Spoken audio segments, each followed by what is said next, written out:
Okay, now we'll be going and discuss about the important terms which is used in the financial statement.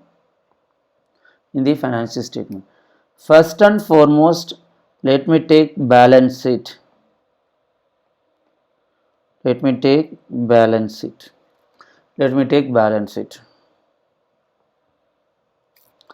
Balance sheet la, okay, schools level you would have been learned like this.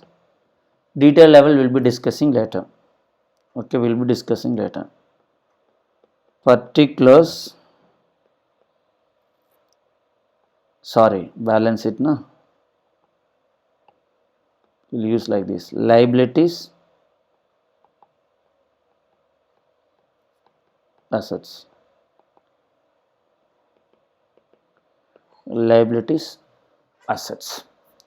Balance sheet la, you can see two different words, liabilities and assets. So after you go and fill up some number here, in the liability side as well as in the asset side, this side the amount comes to 1000, this side also should be amount 1000, otherwise you are somewhere wrong. Liability side total is 1000, asset side total also must be 1000. Asset side 1200 comes or liability side 800 comes, then your answer is wrong. Kindly see the name of this heading, balance sheet. Balance sheet means both the side the balance should be same, it would have been balanced. Because of that only the name is given as balance sheet. Balance. அப்ப ஒன்னொன்லையும் எவ்வளவு balance இருக்கு, இங்க you are going to write so many item, here you are going to write so many item, like 1 2 3 4 5, like that you will be writing so many item. We are not going to use the numbers. The same way asset side we will be writing some number.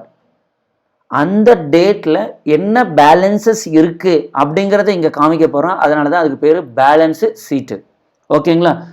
Balance sheet as on, we always will be writing like as on 31/3/2021 or 2020, whatever the year. அப்ப as on அப்படின்னா balance sheetக்கு always okay, this is not for the current period. The balance sheet is prepared for the current period, but it is linked with the past, previous year. Also it is linked with future years. Also it is linked with future period. Okay, why? Because இன்னைக்கு என் bank அக்கௌண்ட்ல என்ன balance இருக்கு, that is called balance. அதை ஒரு சீட்ல எடுத்து போடுறோம், அதுக்கு பேர் பேலன்ஸ் ஷீட். புரியுதாப்பா? அப்ப இந்த பேலன்ஸ் என்னோட பேங்க்ல 5000 rupees இருக்குன்னு சொல்றோம். this balance are not occurred only in the current year. Last இயர்ல நிறைய டிரான்சாக்ஷன் பண்ணியிருப்பேன், அதெல்லாம் முடிச்சு இன்னைக்கு பேலன்ஸ். நெக்ஸ்ட் இயருக்கு பேலன்ஸ் கண்டுபிடிக்கும் போது இதையும் நான் கொண்டுட்டு போகணும். கரெக்டா? அப்பதான் எனக்கு நம்பர் கிடைக்கும். இப்போ 31/3/2020 எனக்கு பேங்க்ல 5000 rupees இருக்கு. நெக்ஸ்ட் இயருக்கு போடும்போது இந்த பேலன்ஸ் இருக்கு பாத்தீங்களா, அந்த பேலன்ஸை எடுத்து போய் கணக்குல கொண்டு போனா தான் டேலி ஆகும், இல்லைன்னா ஆகாது. கரெக்டாப்பா? Okay, now almost I'm covering financial statement format also. Okay, even though I have given in the session wise, but I discussing here wherever is required.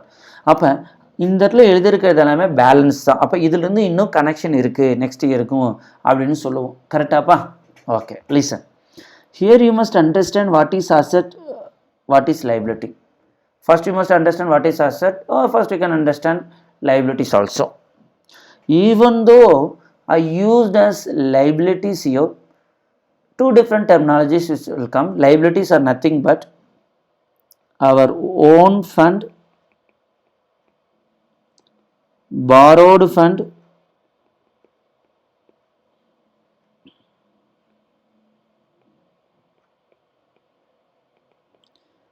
credit purchase. இதெல்லாம் சேர்ந்ததுதான் liabilities. Liabilities அப்படிங்கிறதும் assets அப்படிங்கிறதும் you will understand very thoroughly. Listen. own fund. ஒரு business ஆரம்பிக்கிறதுக்கு 1000 or 1 lakh rupees செலவாகுதுன்னு வச்சுக்கோங்களேன். 1 lakh செலவாகுது, இல்லைன்னா 10 lakh செலவாகுது. ஒரு பிஸ்னஸ் ஆரம்பிக்கிறதுக்கு எவ்வளோ செலவாகுது? 10 lakh செலவாகுது. அப்போ அந்த 10 lakhஸும் என்னோட சொந்த காசில் போட்டு ஆரம்பிக்க முடியுமா அப்படின்னு கேட்டிங்கன்னா answer is no. Answer is no. Why answer is no? Oh, okay, entire amount I can't invest from my own sources. What I will do, I will deposit some or I will use some 5 lakh rupees from my account or mostly 2 lakhs or 3 lakhs. 3 lakhs. பேங்கில் போய் loan வாங்குறேன் 5 lakhs plus எனக்கு ஒரு asset வேணும், இல்லைன்னா raw material வேணும். What is raw material? I will be discussing. Okay, because non-commerce students can't understand what is asset and liability itself. Okay, asset and liability என்னென்ன non-commerce studentsக்கு தெரியாது. அதனால தான் இவ்வளோ டீட்டெயிலாக பொறுமையாக டிஸ்கஸ் பண்ணிட்டு இருக்கேன். Commerce students, okay, you know that, but please watch carefully because the concept clarity will be given through this session. Okay, ஒரு பொருள் வாங்குறேன், காசு கொடுக்கல, கடனுக்கு வாங்கிட்டு வரேன், நாளைக்கு கொடுப்பேன். அப்போ அவனும் உனக்கு ஹெல்ப் பண்ணியிருக்கிறான், லோன் மாதிரி தான் கொடுத்துருக்குறான். கரெக்டாக பேங்கில் போய் லோன் வாங்கினா தான் லோனு நினைக்காதீங்கப்பா. I want to buy this phone, I go to the if I have a money என்ன பண்ணுவேன்? காசை கொடுத்துட்டு வாங்கிட்டு வருவேன். மணி இல்லைன்னா இஎம்ஐ போட்டு வாங்குவேன், அப்போ அது லோனு. இல்லைன்னா கடைக்காரன் எனக்கு தெரிஞ்சவர், அவர்கிட்ட வாங்கிட்டு வந்து ஃபியூச்சரில் கொடுப்பேன். அப்போ 3 பேரும் சேர்ந்து தானே இந்த வேலை பண்ணியிருக்கிறோம். அவர் ஒரு 2 lakhs கொடுத்துருக்கார். இதுதான் 3 சேர்ந்தது தான் லைபிலிட்டி சைடில் இருக்கும். இந்த 3 சேர்ந்தது தான் லைபிலிட்டி சைடில் இருக்கும். 10 lakhs asset side liability 10 lakhs வந்து நான் சொல்கிறேன். சரிங்களா? இந்த 3 சேர்ந்த 10 lakhs தான் இங்கே இருக்கும். இதுக்கு பேர் தான் பார்ட்னர்ஸ் கேபிட்டல். இதுக்கு பேர் என்னன்னா பார்ட்னர்ஸ் கேபிட்டல். சோல் ப்ரொப்ரைட்டர்ஷிப்பாக இருந்தால் கேபிட்டல், பார்ட்னர்ஷிப் ஃபார்மாக இருந்தால் பார்ட்னர்ஸ் கேபிட்டல், எல்எல்பியாக இருந்தால் கேபிட்டல். ஓகே, கம்பெனியாக இருந்ததுன்னா ஷேர் கேபிட்டல். கம்பெனியாக இருந்ததுன்னா ஷேர் கேபிட்டல்னு சொல்கிறோம். இதுக்கு பேர் சோல் ப்ரொப்ரைட்டர்ஷிப்பாக இருந்தால் C stands for capital, LLP partnership ஃபார்மாக இருந்தால் பார்ட்னர்ஸ் கேபிட்டல்னு சொல்கிறோம். கம்பெனியாக இருந்ததுன்னா ஷேர் கேபிட்டல்னு சொல்கிறோம். நம்ம சொந்தமாக காசு போட்டதை தான் நம்ம capital, partners capital, share capital அப்படின்னு சொல்கிறோம். பேங்க் லோன் கொடுத்தது பார்த்தீங்களா, இதை லோன் அப்படின்னு தான் சொல்கிறோம். கிரெடிட் பர்ச்சேஸ் பண்ணியிருக்கோம், அதாவது இன்றைக்கி பர்ச்சேஸ் பண்ணணும், இன்னும் அவனுக்கு காசு கொடுக்கல, அதை கிரெடிட்டாஸ் அப்படின்னு சொல்கிறோம். மேலே ஒரு வேர்டு இருந்திருக்கும், கிரெடிட்டாஸ். கிரெடிட்டாஸ். ஓகே, இந்த ஸ்பீக்கர் நான் இன்னைக்கு கடையில் வாங்கிட்டு வந்தேன், உடனே காசு கொடுத்துட்டேன், ஒன்றும் பிரச்சனை இல்லை, எனக்கு அவனுக்குள்ள ரிலேஷன்ஷிப் முடிஞ்சது. வாங்கிட்டு வந்துட்டேன் 5000 rupees. இதனுடைய காசு 31/3 31/3/2020 கொடுக்கல, நெக்ஸ்ட் இயரில் கொடுப்பேன். அதாவது ஏப்ரல் மாதம் கொடுப்பேன். அப்போ இவனுக்கு எவ்வளோ தரணுங்கிறத என் புக்கில் போட்டு வைக்கணும்ல. அவன் பேர் தான் கிரெடிட்டாஸ். போயிட்டு ஓகே ஜேபிஎல் ஷாப்பில் இதை வாங்கிட்டு வந்திருக்கேன் அப்படின்னா ஜேபிஎல் அப்படிங்கிறவருக்கு நான் 2 லட்ச ரூபாய் தரணும். இந்த ஸ்பீக்கர் 2 லட்ச ரூபான்னு கேட்காதுங்க, ஒரு மிஷினரி. ஓகே, இல்லைன்னா அந்த மாதிரி நிறைய பேர் இருப்பாங்க. அப்போ எவனும் ஒருத்தனுக்கு கிட்டேருந்து நான் ஒரு பொருளை வாங்கிட்டேன், I have purchase a product, but நான் இன்னும் பேமெண்ட் தரல, ஃபியூச்சரில் தான் பேமெண்ட் பண்ணுவேன். இந்த டேட் அன்னைக்கு பேமெண்ட் தரல, 31/3/20 அன்னைக்கு நான் பேமெண்ட் கொடுக்கலப்பா. நல்லா பார்த்துங்க, இந்த டேட் அன்னைக்கு பேமெண்ட் கொடுக்கல. அப்போ இந்த டேட் அன்னைக்கு பேமெண்ட் கொடுக்கல அப்படின்னா அவனுக்கு என் புக்கில் வச்சிருக்கிற பேர் கிரெடிட்டாஸ். அப்போ நான் நல்லா புரிஞ்சுக்கோ, நான் யாருக்கு அமௌண்ட்டு தரணுமோ அவனுடைய பேர் என்னுடைய புக்ஸில் என்னன்னு இருக்குன்னா, புக்ஸுங்கிறது இது டீட்டெயிலாக டிஸ்கஸ் பண்ணுவோம், கிரெடிட்டாஸ் அப்படின்னு சொல்லி இருக்கும். புரிஞ்சுதா? ஓகே, அப்போ 10 லட்ச ரூபா பிஸ்னஸில் இன்வெஸ்ட் பண்ணியிருக்கேன். சொந்தமான காசு 3 லட்ச ரூபா. சோல் ப்ரொப்ரைட்டர்ஷிப்னா கேபிட்டல்னு சொல்லுவோம், பார்ட்னர்ஷிப் ஃபார்ம்னா பார்ட்னர்ஸ் கேபிட்டல்னு சொல்லுவோம். இதுவே கம்பெனியாக இருந்தால் ஷேர் ஹோல்டர்ஸ் ஃபண்டு, அதான் ஷேர் கேபிட்டல்னு சொல்லுவோம். லோன் பேங்க்லேருந்து வாங்கியிருக்கேன், அது ஒரு 5 lakhs. ஜேர்னல் என்ட்ரிலாம் நான் உங்களுக்கு சொல்லித்தரலப்பா, I will be teaching you. But இதெல்லாம் தெரிஞ்சுன்னா அதில் ஒன்றுமே கிடையாது. கோல்டன் ரூல் தெரிஞ்சுக்கிட்டு தான் அக்கௌண்ட்ஸ் போகணுன்னு கிடையாது, ஜேர்னல் என்ட்ரி வச்சு தான் அக்கௌண்ட்ஸ் போகணுன்னு கிடையாது. கான்செப்ட் தெரிஞ்சுன்னா அதெல்லாம் எதுவுமே இல்லாமல் அக்கௌண்ட்ஸ் போடலாம் அசட்டில். இவ்வளோ காசை வச்சுட்டு இது என்னவா இருக்கும் என்கிட்ட? இந்த காசை வச்சு என்ன பண்ணியிருப்பேன்? ஒரு பிஸ்னஸ் பண்ணணுன்னா எனக்கு என்ன வேணும்? Depends on the business. Manufacturing கம்பெனியாக இருந்ததுன்னா மெஷினரி வாங்குவேன். கரெக்டாப்பா? மேனுஃபேக்சரிங் கம்பெனியாக இருந்தால் மெஷினரி வாங்குவேன். ஜெராக்ஸ் கடை வைக்கணுன்னாவே என்ன பண்ணுவேன்? ஜெராக்ஸ் மிஷின் வாங்குவேன். கம்ப்யூட்டர் இன்டர்நெட் லேப் வைக்கணும் அப்படின்னா என்ன பண்ணுவேன்? கம்ப்யூட்டர் வாங்குவேன். அது போக ஏசி வாங்குவேன், ஃபர்னிச்சர் வாங்குவேன், சேர்ஸ் வாங்குவேன். கரெக்டாப்பா?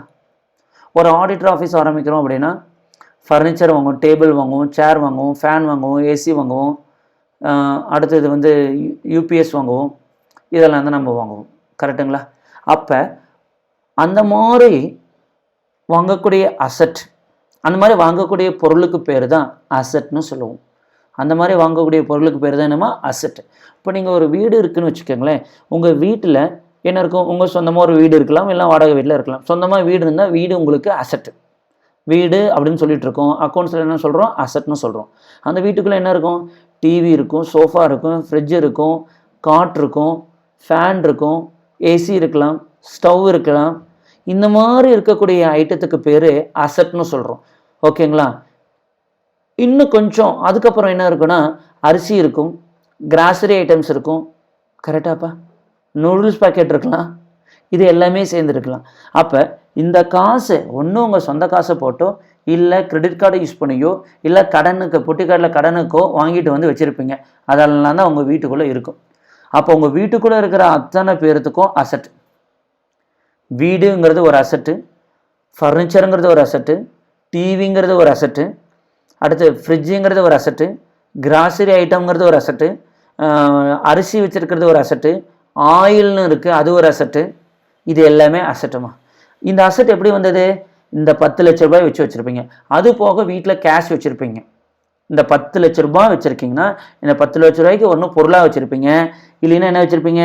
கையில் கேஷ் வச்சுருப்பீங்க. கையில் கேஷ் வச்சுருப்பீங்க, கேஷ் இன் ஹேண்டு, இல்லைன்னா கேஷ் பேங்க்கில் வச்சுருப்பீங்க, கேஷ் அட் பேங்க்கு. கரெக்டாக? நல்லா பார்த்துக்கோ. இந்த 10 லட்ச ரூபாய் இருக்குது. 3 லட்ச ரூபா உங்களுடைய காசு, 5 லட்ச ரூபா லோன் வாங்கினீங்க, 2 லட்ச ரூபா கடைக்காரங்கிட்ட கடனாக வாங்கிட்டு வந்திருக்கீங்க.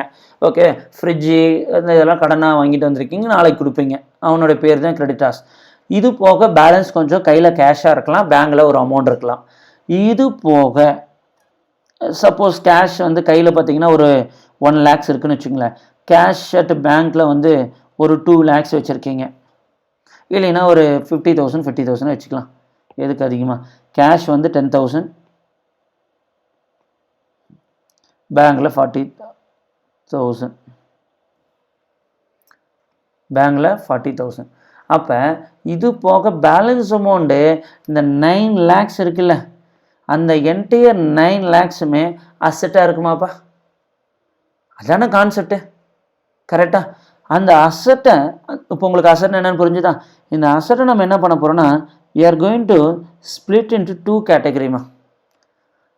நான் கரண்ட் அசட்டு, கரண்ட் அசட்டு. இதுக்கு பேர் ஃபிக்ஸட் அசட்னு சொல்லுவாங்க. ஓகேவா? Non current assets or current assets. Non current assets and current assets. Non current அசட்ஸ்க்கு இன்னொரு பேர் என்னென்னு சொல்லுவோம்னா ஃபிக்ஸட் அசட்டுன்னு சொல்லுவோம். என்னென்னு சொல்லுவோம்? Fixed assets. இது ரெண்டுக்குள்ள டிஃப்ரென்ஸை நம்ம இங்கே டீட்டெயிலாக பார்ப்போம். அசட்ஸ்,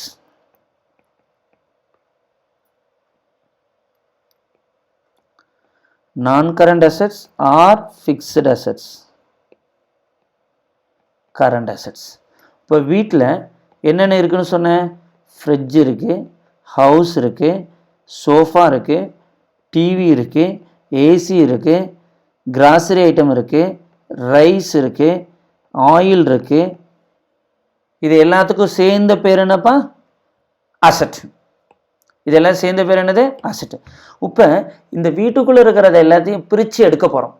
என்னவா? நான் கரண்டு ஆர் ஃபிக்ஸட் அசட்ஸ். இது ரெண்டையாக ஸ்ப்ளிட் பண்ணுறோம். இதில் ரெண்டை என்ன ஸ்ப்ளிட் பண்ணுறோம் அப்படின்னா, ஒரு அசட் இருக்கிறனால அந்த அசட்லேருந்து எனக்கு பெனிஃபிட் வந்து ஒரே ஒரு வருஷத்துக்கு மட்டும்தான் வரும் அப்படின்னா அதுக்கு பேர் கரண்ட்டு. ஷார்ட் டேர்ம் பெனிஃபிட்னா கரண்ட்டு, லாங் டேர்ம் பெனிஃபிட்னா நான் கரண்ட் அல்ல ஃபிக்ஸட் அசட்ஸ். ஒரு டிவி வாங்கியிருக்கிறோம், ஒரு வருஷத்துக்கு மட்டும்தான் அந்த டிவியை பார்க்க முடியுமா? இப்போ ஒரே ஒரு வருஷத்துக்கு மட்டும்தான் அந்த டிவியை பார்க்க முடியும், அதுலேருந்து வரக்கூடிய பெனிஃபிட் வந்து ரொம்ப கம்மியான டைமுக்கு தான் கிடைக்கும் அப்படின்னா அது பேர் கரண்ட்டுமா? இல்லை சார், ஒரு டிவி வாங்கினா மினிமம் 5 years 10 years நான் பார்க்கலாம் சார் அதில் ஒரு பிரச்சனையும் கிடையாது சார் அப்படின்னா அதுக்கு பேர் நான் கரண்ட் அசஸ் ஆர் ஃபிக்ஸட் அசஸ். ஃப்ரிட்ஜ் வாங்குறீங்க, ஒரு வருஷத்துக்கு முன்னாடி அந்த ஃப்ரிட்ஜ் யூஸ் பண்ண முடியுமா? கிடையாது. என்ன பண்ணலாம்? மோர் தென் 1 இயர், 5 இயர்ஸ், 10 இயர்ஸ் இந்த ஃப்ரிட்ஜ் யூஸ் பண்ணலாம். கரெக்டாக? சோஃபா வாங்குறீங்க, ஒரு வருஷத்துக்கு மட்டும் தான் யூஸ் பண்ண முடியுமா? கிடையாது. ஏசி வாங்குறீங்க, ஒரு வருஷத்துக்கு மட்டும் தான் யூஸ் பண்ண முடியுமா? முடியாது. அப்போ அந்த அசட்லேருந்து வரக்கூடிய benefit not for 1 year, this is for more than 1 year. கரெக்டாப்பா? அப்போ benefit comes from the assets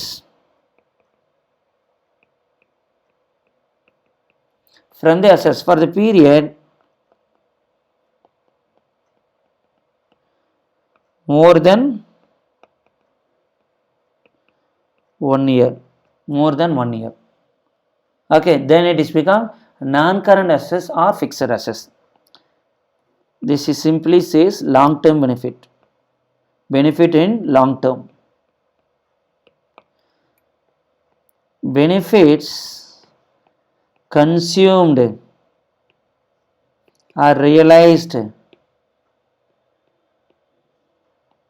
within a year,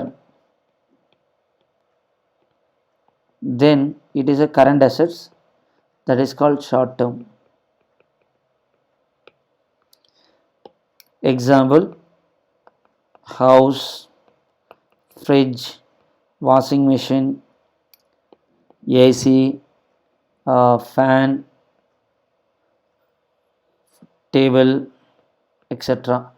Here example grocery item, oil, rice, etc. நான் உங்கள் வீட்டோட எக்ஸாம்பிளை வச்சு சொல்லி கொடுத்துருக்கேன்ப்பா, ஈஸியாக புரிஞ்சுக்கணுங்கிறதுக்காக. பிஸ்னஸ்லையும் இதே மாதிரி தான். இப்போ உங்களுக்கு அசட்னா என்னென்னு தெரிஞ்சிருக்கும், நான் கரண்ட் அசஸ் ஆர் ஃபிக்ஸட் அசஸ்னால் என்னென்னு தெரிஞ்சிருக்கும், கரண்ட் அசஸ்னால் என்னென்னு தெரிஞ்சிருக்கும். கரெக்டாப்பா? Yes or no? இதுதான் பேலன்ஸ் ஷீட்டில் இங்கே இருக்கும். ஃபர்னிச்சர் நான் கரண்ட் அசஸுக்கு கீழே இந்த மாதிரி டிவி, ஃபர்னிச்சர் இதெல்லாம் இருக்கும். சரிங்களா? கரண்ட் அசஸுக்கு கீழே கிராசரி, எவ்வளோ ஸ்டாக் இருக்குது, இன்னும் வந்து எவ்வளோ அரிசி இருக்குது, எவ்வளோ வந்து ஆனியன்ஸ் இருக்குது, எவ்வளோ வந்து இந்த கிரீன்ஸ் ஐட்டம்ஸ்லாம் இருக்குது, அந்த மாதிரி எடுத்து வச்சுக்குவோம். சரிங்களா? புரியுதாப்பா? ஓகே. எக்ஸாம்பிள், பிஸ்னஸ்க்கான எக்ஸாம்பிள் சொல்கிறேன்.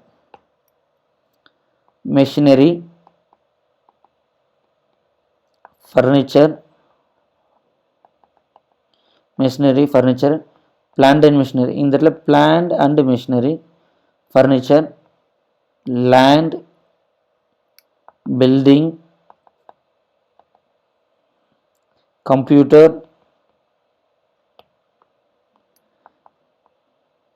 electrical equipmentல ஏசி, ஃபேனு எல்லாம் போயிடும். ஸோ அப்போ இது எல்லாத்துலேயுமே benefit which comes for more than 1 period, more than 1 year. So we will be calling all this as non-current assets. இங்கே பீரியடுக்கு வந்து ஃபைனான்ஷியல் இயர்னா என்னென்னு உங்களுக்கு தெரிஞ்சிருக்கும், அக்கௌண்டிங் இயர். இருந்தாலும் நான் ஒரு டைமு மறுபடியும் டிஸ்கஸ் பண்ணுறேன். சரிங்களா? கரண்ட் அசெட்ஸில் examples: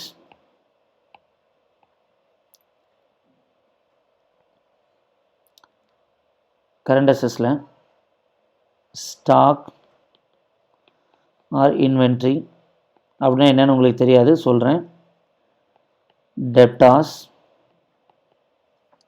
or trade receivable, debtors or trade receivable, loans and advances, short term irundana, all this will comes under current assets. I think non current assets you know very clearly about machinery, furniture, லேண்ட்னா என்னென்னு தெரியும், மிஷினரினா என்னென்னு தெரியும், ஃபர்னிச்சர்னா என்னென்னு தெரியும், வீட்டில் போட்டிருக்க table chairs மாதிரி ஆஃபீஸில் போட்டிருக்க டேபிள் சேர்ஸு, லேண்டுன்னு என்னென்னு தெரியும், பில்டிங்னா என்னென்னு தெரியும், கம்ப்யூட்டர் என்னென்னு தெரியும், எலக்ட்ரிக்கல் எக்யூப்மெண்ட் அப்படிங்கிறது உங்களுக்கு என்னென்னு தெரியும். Light, fan, light, AC, fingerprint வைக்கிற machine, everything will go under electrical equipment. Now right சைடில் வந்து கரண்ட் அசெட்ஸில் we were written like stock / inventory, debtors, trade receivable, loans and advances. You may not have adequate knowledge with respect to this terminology, but I will be discussing this terminology: stock and inventory, debtors are trade payable, loans and advances ஒருத்தனுக்கு கொடுத்துருக்கேன், 6 மாதத்தில் திருப்பி கொடுத்துருவோம் amount, அது loans and advances. Loans and advances will go to asset side as well as liability side. நான் ஒருத்தங்கிட்ட கடன் வாங்கியிருந்தேன்னா எனக்கு லைபிலிட்டி, ஓகே. நான் இன்னொருத்தனுக்கு கொடுத்துருந்தேன்னா எனக்கு அசட். புரியுதாப்பா? இந்த லைபிலிட்டிங்கிறது நல்லா புரிஞ்சுக்கும். நான் கடன் வாங்கியிருந்தால் இன்னொருத்தனுக்கு பேமெண்ட் பண்ணணும் அப்படின்னா அதெல்லாம் லைபிலிட்டி சைடில் வரும். எனக்கு இன்னொருத்தன் கொடுக்கணும் அப்படின்னா அதெல்லாம் அசட் சைடில் வரும். கடனுக்கு போயிட்டு ஒரு பொருளை கடையிலேருந்து வாங்கிட்டு வந்துட்டேன், அப்போ நான் தான் அவனுக்கு கொடுக்கணும், அப்போ அது எங்கே போகும்? லைபிலிட்டி சைடில் போகும். அவன் பேர் தான் கிரெடிட்டாஸ். இதுவே நான் கடை வச்சு நடத்துகிறேன்னு வச்சுக்குவேன், நான் ஒருத்தனுக்கு ஒரு பொருளை சேல் பண்ணியிருக்கேன், okay. I will receive the money in the future. அவர் என்கிட்ட கடனுக்கு வாங்கிட்டு போயிட்டார், அப்போ அவர் தர வேண்டியது எனக்கு எங்கே வரும்? அசட் சைடில் வரும். அவரோட பேர் தான் டெட்டாஸ். அவரோட பேர் தான் debtors. Is it clear? Loans and advances.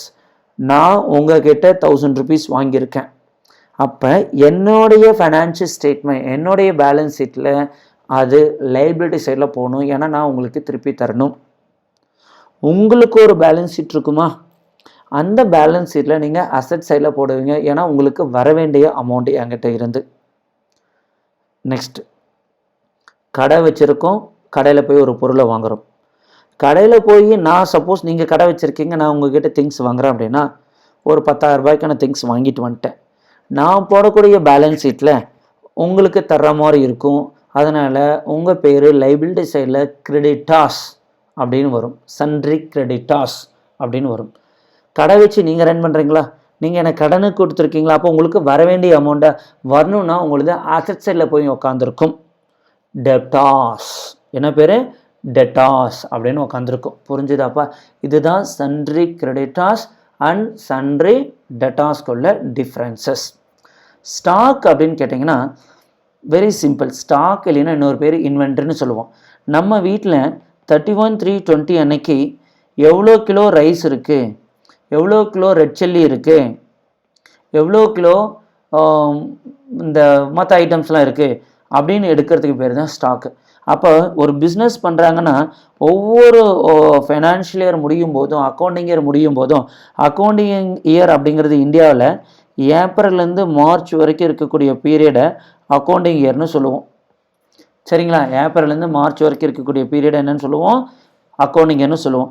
அப்போ 1/4/19 இருந்து 31/3/20 வரைக்கும் ஒரு பீரியட்னு சொல்லுவோம். அடுத்து 1/4/20 இருந்து 31/3/20 வரைக்கும் இருக்கிறத அடுத்த பீரியட்னு சொல்லுவோம். இதே மாதிரி ஒவ்வொரு பீரியடாக போயிட்டுருக்கோம். சரிங்களா?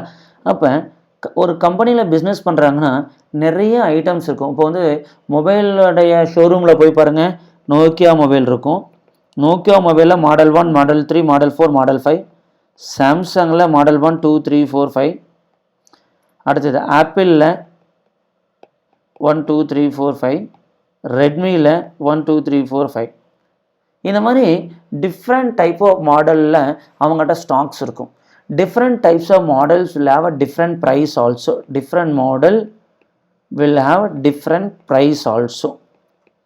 அப்போ I have to prepare the financial statement. Sorry, இங்கே 21 will be there. I have to prepare the financial statement as on 31/3/2020. So at that particular day, I want to know நோக்கியாவில் இந்த மாடலில் எத்தனை ப்ராடக்ட் இருந்தது, அதனுடைய காஸ்ட். அப்போ இது எல்லாமே சேர்ந்து எவ்வளோ வேல்யூ இருந்ததுன்னு கண்டுபிடிக்கிறோம் பார்த்தீங்களா, அதுதான் inventory.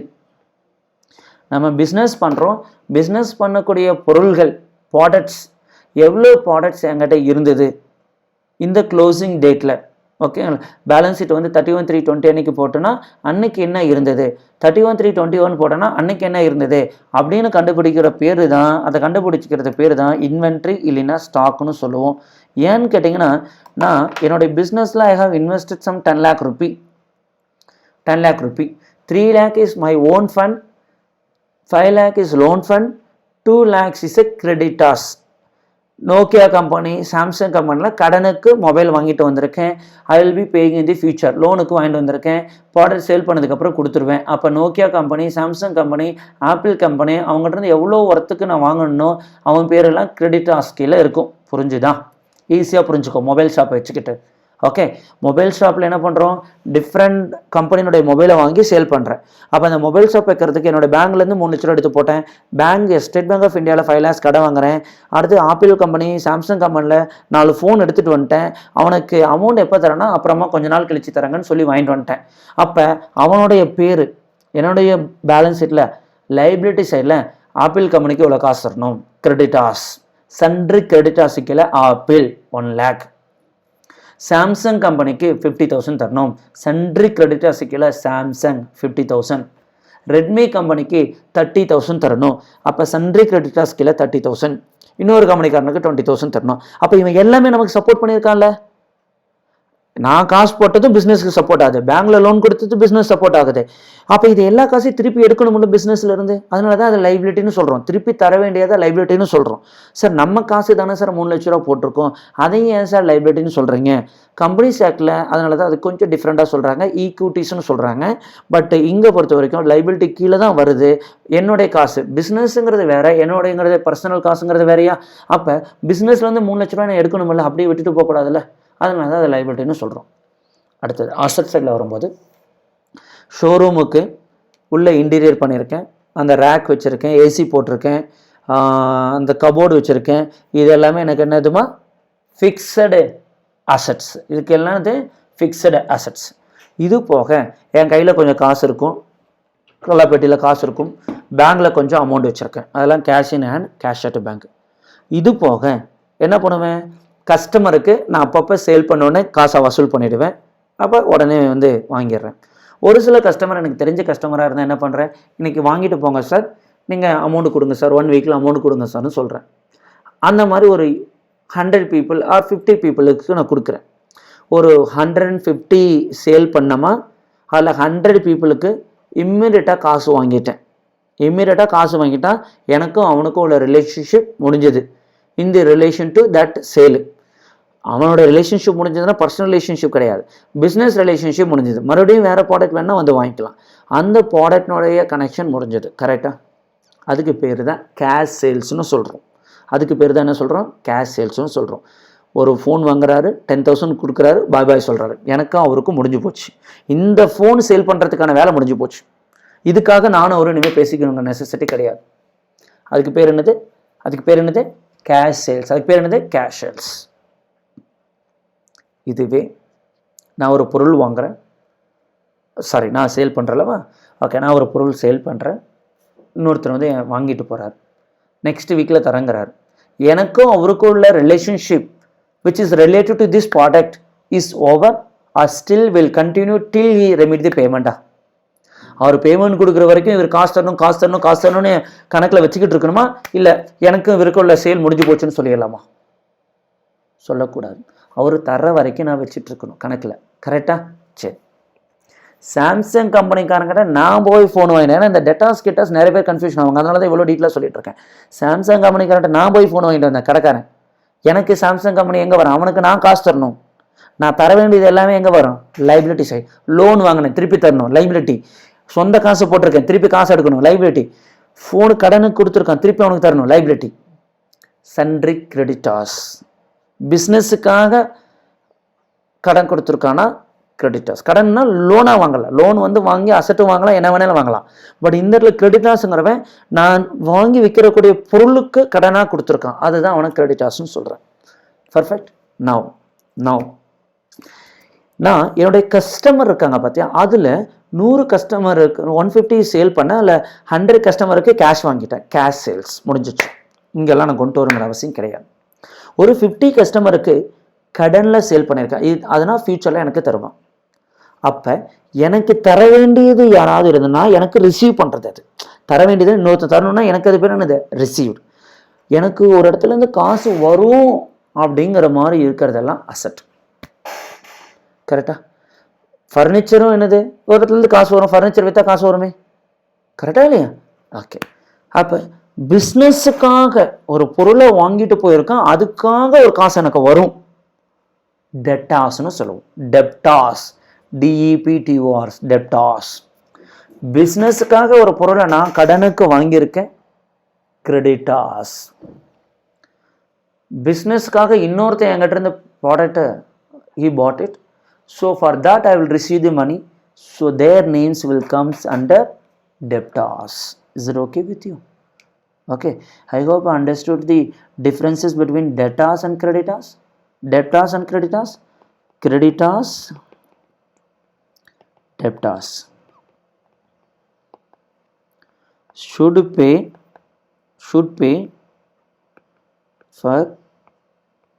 for the product.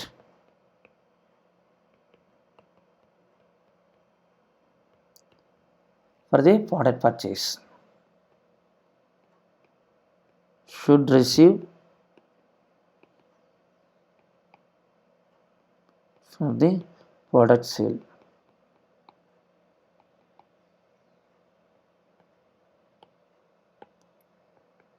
This will go to asset side. This will come to liability side. This will come to liability side. Is it okay with you? Everybody? Clear? Not clear, ma? Perfect? Okay. Now, so this is the terminologies which is used in the balance sheet. I hope we understood all those concepts. Okay, when I go to the financial statement, how this is getting constructed, we will be discussing very detailedly, and BRS, everything we will be discussing over there. Now, I will be moving forward with other area. இங்கே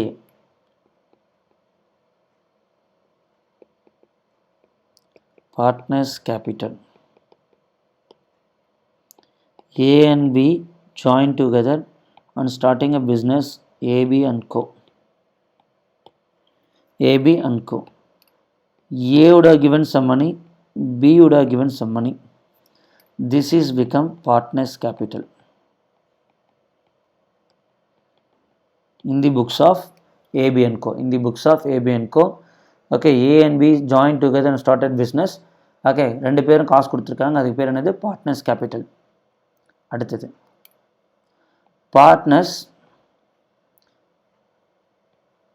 okay, சொந்த காரணத்துக்காக கம்பெனியினுடைய காசை எடுத்து personal பர்பஸ்க்காக செலவு பண்ணாங்கன்னா அதுக்கு பேர் drawings. I have 10,000 rupees எடுத்துகிட்டு போயிட்டு ஒன்று பிஸ்னஸ்க்காக எக்ஸ்பென்சஸ் பண்ணுறேன், இன்னொன்று பர்சனலுக்காக எக்ஸ்பென்சஸ் பண்ணுறேன். 10,000 rupees என்னுடைய பார்ட்னர்ஷிப் ஃபார்ம்லேருந்து காசு எடுத்து, ஓகே, ஒரு 6,000 rupees ஆஃபீஸ்க்கு ஏதாவது வாங்கிட்டு போகிறேன். ஓகேங்களா, ஏதாவது ஒரு ஐட்டம் வாங்கிட்டு போகிறேன், அதுக்கு பேர் பிஸ்னஸ் எக்ஸ்பெண்டிச்சர். இது எக்ஸ்பென்சஸாக புக் பண்ணணும். ஒரு 4,000க்கு என் வீட்டுக்கு கிராசரி, ஃபுட் ஐட்டம், ஃப்ரூட்ஸ் இதெல்லாம் வாங்கிட்டு போகிறேன். ஓகே, எந்த காசு எடுத்து?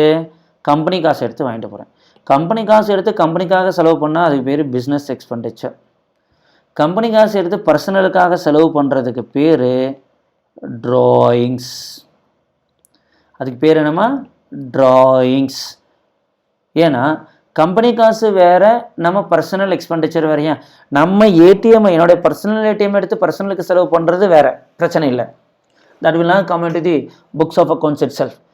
இதுவே கம்பெனியில் இருக்கக்கூடிய அமௌண்ட்டு, பிஸ்னஸில் இருக்கக்கூடிய, கம்பெனின்னு சொல்கிறத விட பிஸ்னஸில் இருக்கக்கூடிய அமௌண்ட்டு, கம்பெனின்னு சொன்னால் ப்ரைவேட் லிமிடெட் கம்பெனிக்கு போயிடக்கூடாதுமா, பிஸ்னஸ்னு வச்சுக்கோங்க, சரிங்களா? பிஸ்னஸில் இருக்கக்கூடிய காசை எடுத்து பிஸ்னஸுக்காக ஒரு செலவு பண்ணோன்னா அது எக்ஸ்பெண்டிச்சர்னு சொல்லுவோம், பிஸ்னஸ் எக்ஸ்பெண்டிச்சர்னு சொல்கிறோம். இதுவே பர்சனலுக்காக செலவு பண்ணோம்னா ட்ராயிங்ஸ்னு சொல்லுவோம். எவ்வளோன்னு சொல்லுவோம்? ட்ராயிங்ஸ்னு சொல்லுவோம். ஏ வந்து 1 lakh கொடுத்துருக்காருன்னு வச்சுக்கோ. எவ்வளோ கொடுத்துருக்காரு? 1 lakh கொடுத்துருக்காரு.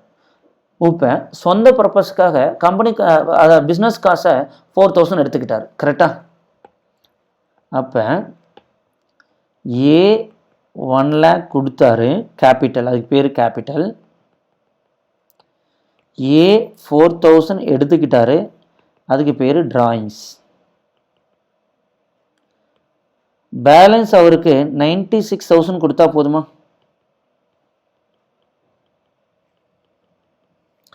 பேலன்ஸ் எவ்வளோ 96,000 அவருக்கு கொடுத்தால் போதும். அவருக்கு எவ்வளோ கொடுத்தா போதும்? 96,000 கொடுத்தா போதும். இதுதாம்மா கான்செப்ட். அப்போ கேபிட்டல் இந்த டிராயிங்ஸை லெஸ் பண்ணிவிட்டு பேலன்ஸ் என்ன வருதோ அதுதான் பார்ட்னர்ஸ்னுடைய அவுட்ஸ்டாண்டிங் பேலன்ஸ். அதுதான் பார்ட்னர்ஸ்னுடைய அவுட்ஸ்டாண்டிங் பேலன்ஸ்.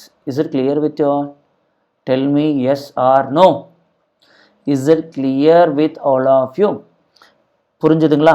கேபிட்டலுங்கிறது என்னன்னு புரிஞ்சுது, ட்ராயிங்ஸ் அப்படிங்கிறது என்னன்னு புரிஞ்சிருக்கும். இந்த டெர்மினாலஜியெல்லாம் அதிகமாக நம்ம அக்கௌண்ட்ஸில் யூஸ் பண்ணுவோமா? நான் காமர்ஸ் ஸ்டூடெண்ட்ஸ் நல்லா புரிஞ்சுக்குங்க. பர்சனல் செலவுக்காக பிஸ்னஸ்லேருந்து காசு எடுத்தால் அதுக்கு பேர் drawings. Is it okay? Interest on capital, interest on ட்ராயிங்ஸ்லாம் இருக்குது. அதெல்லாம் நம்ம அப்புறமா டிஸ்கஸ் பண்ணுவோம், ரொம்ப எல்லாம் போக வேண்டாம். லோனுங்கிறது பேங்கில் போய் நம்ம பிஸ்னஸ் பர்பஸ்க்காக வாங்கிட்டு வர்றது லோனு. சரிங்களா?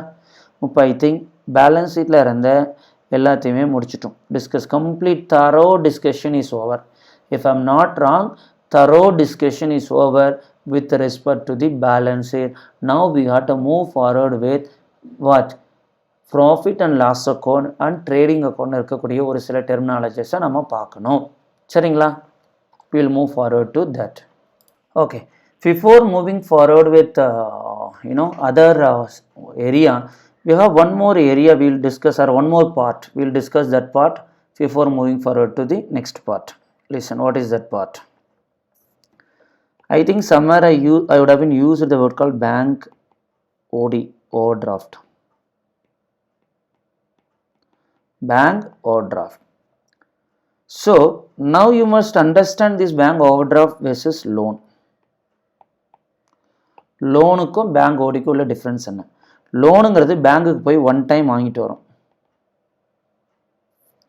One time I need 10 lakh rupee to construct the building. I will go to the bank. I will receive that 10 lakh rupee.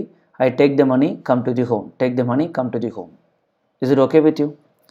Bank ODs is not like that. I will get a power, I will get a rights to draw the money whenever I wanted. Whenever I wanted. Okay, say for example, 20 lakh is a amount which is involved. 20 lakh is an amount which is involved. If it is a loan, once the loan is sanctioned, either one time or part, now 10 lakhs, next time 10 lakhs, I'll receive entire 20 lakh rupees into account. Whenever I'm incurring an expenditure, I will take the money and spend. But ஒரே டைமாக பேங்க்லேருந்து எனக்கு கிடைச்சா ஓகேங்களா? இந்த 20 lakhs amount will come to me in case of loan. In case of bank OD, I will get a rights to use the 20 lakhs money at. So this 20 lakhs money withdraw பண்றதுக்கான rights I will be getting off. அப்போ whenever that will be there with the bank only. இப்போ வந்து எனக்கு ஒரு 1 lakh எக்ஸ்பெண்டிச்சருக்கு தேவைப்படுதுன்னு வச்சுக்கோ, I will take that 1 lakh. After 2 months of time I need another 2 lakhs. I will take another 2 lakhs of money. Whenever I wanted money, I will take a money from the bank. Okay, up to 20 lakhs I can take the money. For that I have to pay the interest. Sir, then you can ask me to explain the differences between one second. Yeah, you may ask me to find out the differences between bank OD and loan amount. Bank OD and loan amount. See, OD account one time எனக்கு 20 lakhs கிடைச்சிருச்சு. ரெண்டுலேயுமே assume that interest rate is 10%. இன்ட்ரெஸ்ட்ங்கிறது வட்டி நம்ம கொடுக்கணும் loan வாங்கும்போது. இங்கே 20 lakhs into 10%. I had to pay 2 lakhs per year as interest, irrespective whether the fund is really recorded in my business, whether I used or I kept it in the bank account. வீட்டில் வச்சிருக்கிறேன்னா இல்லை use பண்ணுறேனாங்கிறதெல்லாம் தேவையில்லை. Bank உனக்கு 20 லட்சம் loan கொடுத்துட்டாங்கன்னா அந்த 20 lakhsக்கு you must pay interest at 10%. Assume that interest rate is 10%. You have to pay 2 lakh rupee. இந்த இடத்துல say for example 1st April அன்னைக்கு 1 lakh யூஸ் பண்ணீங்க, 1st செப்டம்பர் அன்னைக்கு ஒரு 2 lakhs யூஸ் பண்ணீங்க, 1st January அன்னைக்கு again you used 1 lakh rupee. அவ்வளோதான் use பண்ணீங்க இந்த ஃபைனான்ஷியல் இயரில். ஏன்னா எப்போ தேவை அப்போ எடுத்து யூஸ் பண்ணிக்கலாம். இங்கே அப்படி கிடையாது. 20 lakhs கொடுத்துருவாங்க, வேணுமா வேண்டாமா நீ வச்சுக்கோ, யூஸ் பண்ணுற யூஸ் பண்ணல அதெல்லாம் எனக்கு தேவை கிடையாது. Bank says like this. I given a money, you pay me the interest. இந்த இடத்துல இந்த 1 lakh into 10% into 12 by 12 months, correcta? 12 months I will pay interest 10,000 rupees. இந்த 2 lakhs into 10% into 6 monthக்கு மட்டும்தான் இன்ட்ரெஸ்ட் பே பண்ணுவேன், கரெக்டாப்பா? எவ்வளோ மாதத்துக்கு? I will pay interest only for 6 months. Okay, so you must know what is an interest rate. It will be 10,000. Next 1 lakhs into 10% into 3 by 12. Interest rate comes to எவ்வளோ amount? 1 lakh. 1 lakh into 10% it comes to 10,000. 10,000 by 4, 2,500. So here you are making 22,500 only. See the difference and understand what is the differences between bank OD and loan. லோனாக வாங்கி வச்சுட்டு நீ use பண்ணாமல் உனக்கு தேவையே இல்லைனாலும் 20 lakhs லோனாக வாங்கி வச்சுருந்தா ஒரு இயருக்கு 2 lakhs would have paid in the form of interest. But bank ஓடியாக வாங்கியிருந்தீங்கன்னா you have a power rights to withdraw the money whenever you want. அது லோனுக்கான பவர். அப்போ அந்த மாதிரினா உங்களுக்கு இந்த இயர்லேயே டோட்டலாக 4 lakhs தான் தேவைப்பட்டுச்சு, அதுவும் டிஃப்ரெண்ட் டேட்டில் தேவைப்பட்டுச்சுன்னா at the end of the year you will be ending with paying 22,500 alone in the form of இன்ட்ரெஸ்ட்பா. சரிங்களா? 22,500 alone in the form of interest. But இங்கே வரும்போது லோனில் வரும்போது you pay 2 lakhs in the form of interest. So you must decide which should I go with bank OD or loan. Business வாலாலாம் என்ன பண்ணுவாங்கன்னா rather than going with a loan, ஒரு asset வேணும்னா லோனாக வாங்கலாம். ஒரு ஃபிக்ஸட் அசட்ஸ் வாங்கணும், by this time you know what is fixed assets. Fixed assets வேணும்னா I can take a loan from the bank, I go and buy the asset. இதுவே எனக்கு material stock வாங்கணும், ரா மெட்டீரியல் என்ன நான் discuss பண்ணுவேன். ஒரு என்ன பிஸ்னஸ் பர்பஸ்க்காக வேணும்னு வச்சுக்கோங்களேன், எனக்கு இன்றைக்கி அதிகமாக மேனுஃபேக்சர் ப்ரொடக்ஷன் இருந்ததுன்னா அதிகமாக காசு தேவைப்படும். கோவிட் வந்தது, கொரோனா இஷ்யூ வந்தது, அல்லது ஏதாவது ஒரு இஷ்யூஸ் நடக்குது. அப்போ அந்த டைமில் என்ன பண்ணுவேன், 2 months எனக்கு ஃபேக்ட்ரி ரன் ஆகலை. அப்போ 2 months ஃபேக்ட்ரி ரன் ஆகலைன்னா நான் ஸ்டாக் வாங்கி வச்சுருக்கணும்னு தேவையில்லை, ப்ரொடக்ஷன் பண்ணணும்னு தேவையில்லை. அப்போ லோனை வாங்கி வச்சுக்கிட்டு I don't want to pay unnecessarily interest to the bank, right? அப்போ I can go and choose the bank OD option. Yes or no? So this is complete terminologies or the concept which you have to understand from the point of balance sheet. Now for the next 15 minutes I am going to discuss about profit and loss account. Profit and loss account எதுக்குலாம் discuss பண்ணல, balance sheet எதுக்குலாம் நான் discuss பண்ணவே கிடையாது. Balance ஷீட்டில் என்னென்ன wordings வரும், அதனுடைய டெர்மினாலஜி என்னங்கிறது தான் வெரி டீட்டெயிலாக ஐ am discussing with you. Now I'll go with trading account and profit and loss account. Profit and loss account. Trading account and profit and loss account. இதெல்லாம் முடிச்சதுக்கப்புறம் தான் நான் டெபிட் கிரெடிட்டே உங்களுக்கு சொல்லித்தரல, ஓகேவா? இதெல்லாம் தெரிஞ்சதுக்கப்புறம் தான் அதெல்லாம் நீங்களே போட்டுருவீங்க, டெபிட் கிரெடிட் இதெல்லாம் தெரிஞ்சதுக்கப்புறம். ட்ரேடிங் அக்கௌண்ட்டில் இருந்ததுன்னா என்னுடைய direct income and expenses from the business. இது indirect income and expenses to the business. So there is a word called direct, there is a word called indirect. There is a word called direct and there is a word called indirect. ஒரு business பண்ணுற அப்படின்னா sales இருக்கும், purchase இருக்கும், டைரக்டாக மேனுஃபேக்சராக இருந்தால் அதுக்கான expenses இருக்கும், sale return இருக்கும், பர்ச்சேஸ் ரிட்டர்ன் இருக்கும். I'll be discussing all those stories very clearly to you. Indirect expenditure அப்படின்னா இந்த வேலை ஒரு கடை வச்சு ஓகே, ஒரு பொருளை வாங்கி சேல் பண்ணுறேன்னா அந்த பொருளை வாங்குறது, அந்த ப்ராடக்டை பை பண்ணுறேன், சேல் பண்ணுறேன், அதுக்காக டைரெக்டாக எக்ஸ்பெண்டிச்சர் இன்கர் பண்ணுறேன். அது போக இன்டைரக்டாக ஆஃபீஸில் ஸ்டாஃப் வச்சுருப்பேன், ஆஃபீஸில் ஏசி பில் கட்டணும், இபி பில் கட்டணும், ஏசிக்கான இபி பில் கட்டணும், ஸ்டாஃப் வெல்ஃபேர், அதாவது ஸ்டாஃபுக்காக டீ வாங்கி கொடுக்குறது, காஃபி வாங்கி கொடுக்குறது தான் ஸ்டாஃப் வெல்ஃபேர்னு சொல்லுவோம். அந்த எக்ஸ்பெண்டிச்சர்லாம் பண்ணணும். அந்த அந்த அட்மின் ஆஃபீஸ் இருக்கும். இதெல்லாம் இருந்தால் தான் டைரெக்டாக நம்ம கொடுக்க முடியும், இல்லைன்னா பண்ண முடியாது. ஒரு ஹாஸ்பிட்டல் போனீங்கன்னாவே ஹாஸ்பிட்டலில் டைரெக்டாக என்னது டாக்டர்ஸ் கொடுக்குறாங்க. அது போக இன்டைரக்டாக லேப் இருக்குது, மெடிக்கல் இருக்குது, அங்கே நிறைய சப்போர்ட்டர்ஸ் இருக்காங்க, ஸ்வீப்பர்ஸ் இருக்காங்க, ஹவுஸ் கீப்பிங் இருக்காங்க, நிறைய இருக்காங்க. அது எல்லாமே இன்டைரக்ட். இங்கே என்ன வரும்னா பிஸ்னஸை தவிர மற்றது. இப்போ நான் வந்து பிஸ்னஸ் வந்து எனக்கு என்ன மெயின் பிஸ்னஸ் அப்படின்னு கேட்டிங்கன்னா, மொபைல்ஸ் வாங்கி விற்கிறேன், வாங்கி விற்றனா ட்ரேடர்ஸ், மேனுஃபேக்சரிங் பண்ணி விற்றனா மேனுஃபேக்சரர். அப்போ மொபைலை வாங்கி விற்கிறது தான் என்னோடய மெயின் பிஸ்னஸ். பேங்க்கில் டெபாசிட் பண்ணியிருக்கேன், பேங்க்லேருந்து இன்ட்ரெஸ்ட் இன்கம் வருது. Interest income, that is nothing to do with my business. I have a property, I receive rental income. இதுக்கும் பிஸ்னஸ்க்கும் சம்மந்தம் இல்லை. ஒரே ஒரு வீடு வச்சுருக்கேன், அதுலேருந்து வாடகை வருது. ஒரு 1 லட்ச ரூபா டெபாசிட் பண்ணியிருக்கேன், அதுலேருந்து இன்ட்ரெஸ்ட் வருது. என்னோடய பிஸ்னஸ் என்னது, மொபைலை வாங்கி வைக்கிறேன். ஒரு 5 இடத்துல மொபைல் ஷோரூம் வச்சுருக்கேன். அப்போ என்னோடய business is a mobile buying and selling. Mobile trading is my business. இது போக 1 லட்ச ரூபா டெபாசிட் பண்ணியிருக்கேன், அதுலேருந்து இன்கம் வருது. ரெண்டல், ஒரு வீடு வச்சுருக்கேன், இன்கம் வருது. 10 வீடு வச்சு வாடகைக்கு விட்டேன்னா அதுதான் என்னுடைய பிஸ்னஸ். ஒரே ஒரு வீடு வச்சு பண்ணுறேன். அப்போ என்னோட main business is a trading of mobiles. But அது போக 2 இன்கம் வருது. இதை வந்து அதர் இன்கம்னு சொல்லுவோம். இதுக்கு பேர் என்னது, அதர் இன்கம்.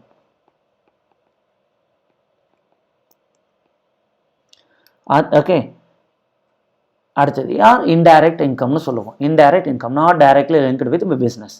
அடுத்தது salary, rent, telephone expenditure, printing expenses, ஸ்டாஃபுக்கு டீ கொடுக்குறோம், மதியம் ஸ்நாக்ஸ் கொடுக்குறோம், இதெல்லாம் இருக்குதுன்னா staff welfare expenditure, staff welfare. அடுத்து வந்து கார்பரேஷனுக்கு டேக்ஸ் கட்டுறோம், கார்பரேஷன் டேக்ஸ். அடுத்தது எலக்ட்ரிசிட்டி பில்லு, இன்டர்நெட் பில்லு. இந்த மாதிரி இருக்கக்கூடியது எல்லாமே இன்டைரக்ட் எக்ஸ்பெண்டிச்சர்னு சொல்லுவோம்.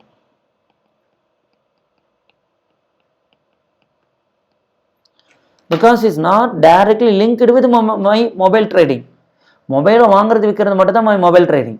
மற்றதெல்லாம் it is not directly linked with my mobile business. Indirectly only it is linked with my business. இது இருந்தால் தான் நான் என்ன பண்ண முடியும், மொபைல் பிஸ்னஸை பண்ண முடியும். அது வேறு பிரச்சனை. But that is not directly linked with my mobile trading. Is it okay with you? So now you will understand one by one. This you know சேலரிங்கிறது உனக்கு தெரியும், ரெண்ட்டுங்கிறது உனக்கு தெரியும், டெலிஃபோன் எக்ஸ்பெண்டிச்சர் தெரியும், பிரிண்டிங் எக்ஸ்பெண்டிச்சருங்கிறது பிரிண்டிங் அண்ட் ஸ்டேஷன்னு சொல்லுவோம். நம்ம அக்கௌண்ட்ஸில் பேப்பர் பிரிண்ட் பண்ணுறோம், ஒரு புக்ஸ் பிரிண்ட் பண்ணுறோம், வவுச்சர் பிரிண்ட் பண்ணுறோம். இன்னும் வவுச்சர்லாம் என்னென்னு சொல்லணும், பில் புக்குன்னு என்னென்னு சொல்லணும்.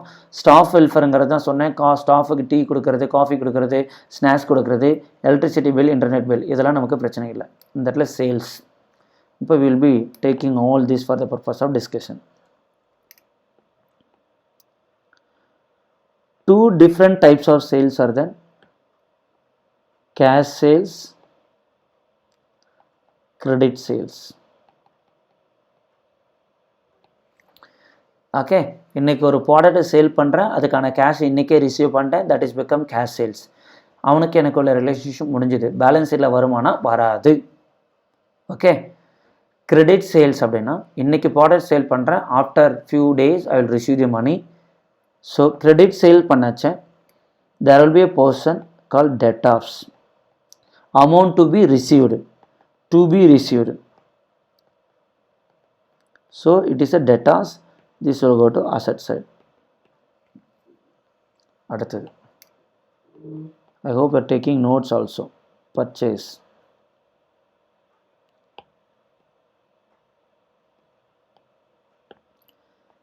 cash purchase, credit purchase.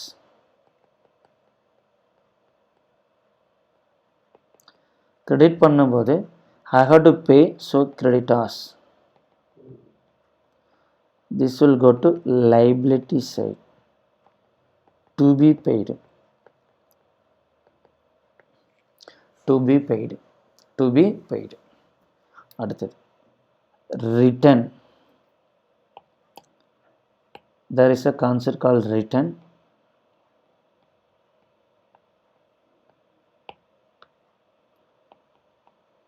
Purchase return,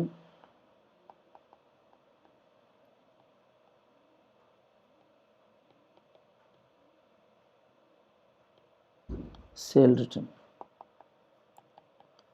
Purchase return, sale return.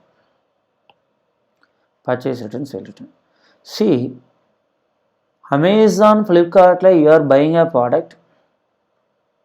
If you are not satisfied with the product, a product is damaged, you have rights to what? Return the product. So you purchase something and returning something, that is called purchase return. From the point of Amazon, they sold the product, but you are returned the product, that is become sale return. With the confusion agada, Amazon is there, customer is there, two people is there. Who will return? Who would have sold the product to whom? Amazon would have sold the product to customer.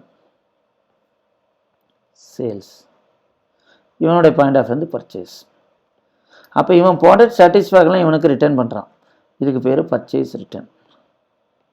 இவனுடைய point of customer point of வியூலேருந்து பார்த்தா அதுக்கு purchase return. Customer point or buyer point of view. Seller point of வியூவில் அது sale return.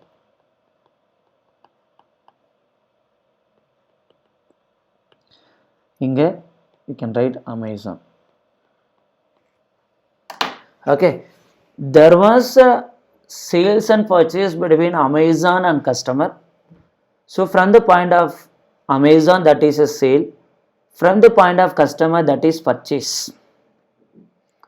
Now, if customer is not satisfied with the product, he will be returning the product to Amazon. So customer point of view, that is purchase return, because from the point of customer it is a purchase. From the point of Amazon, that is a sales. So when customer return that product to Amazon, that is sales return. So this is a concept which you have to understand. Purchase return must be reduced from, should be reduced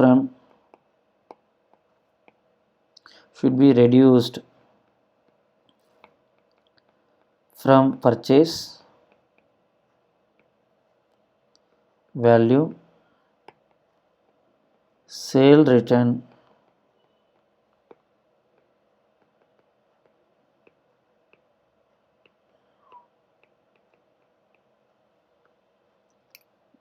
sale value.